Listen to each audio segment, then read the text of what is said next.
We now pick up the account of Joseph in Genesis 39, verse 19. Joseph is the victim of yet another terrible injustice. His master's wife tells a wicked lie about him. When Potiphar comes home, the text says he was really angry. This introduces an issue that has been debated quite a bit. Why didn't Potiphar just kill Joseph? If a slave tries to sexually assault his master's wife, doesn't he pay with his life? The conclusion you have to draw here is that Potiphar didn't believe his wife. But he is in a hard spot. To take the word of a slave over your wife would be pretty hard on your marriage and put you out of sorts with her family. So Potiphar's solution is to put Joseph into the king's prison.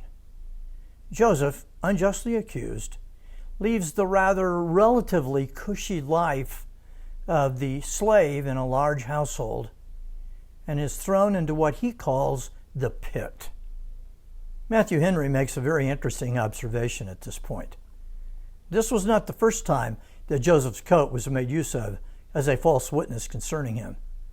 His father had been deceived by it before, and now his master. It must have been a special kind of jail if it was one where the king's prisoners were kept. Joseph was not a prisoner of the king, so it is a special providence of God. Even the nature of our suffering is carefully selected by God for His purposes. You do not undergo meaningless suffering. God always designs your suffering with a special end in mind. As you know, Joseph has to be in this exact jail because in time it is going to admit two very special prisoners who are part of God's plan, not just for Joseph, but for human history.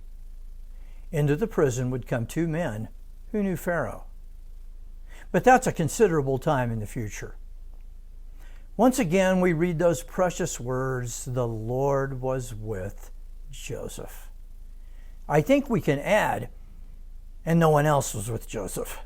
He was all alone except for the presence of Almighty God.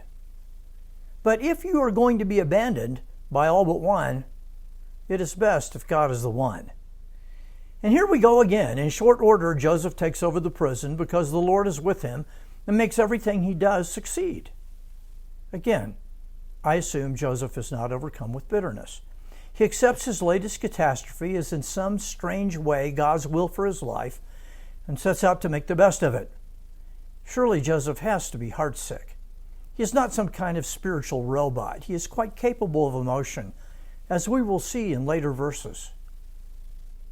The Lord showed Joseph favor, this is true, but this is the second time he has had great success doing a job that probably required a lot of hard work and tedium, like running Potiphar's house. I imagine running a prison was even harder. Joseph was faithful, doing well what the Lord put before him. I wonder what kind of miserable jobs he had to do, but he did them, and he did them well. We learn from Joseph to do with excellence whatever God calls us to do. He gains favor with the keeper of the prison. God grants us favor with the strangest people. It is astonishing who, in the providence of God, can become your friend and supporter. Joseph is a person of astonishing ability, that much is clear. But the big story is not his capability, but his ability to use it in the midst of extreme discouragement. Do your job the right way, and God will put you in the way of the right people.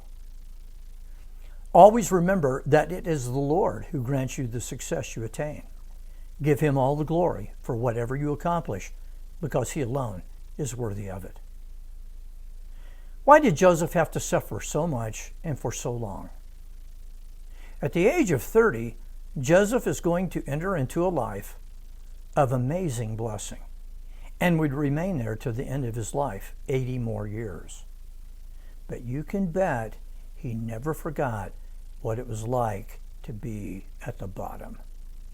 He was there for 13 years, long enough to have it etched indelibly on his mind. God disciplines us for the right amount of time. Not only do we learn the lesson He is teaching us, we also never forget it. Now God starts to arrange even more remarkable events in Joseph's life. We turn to those next.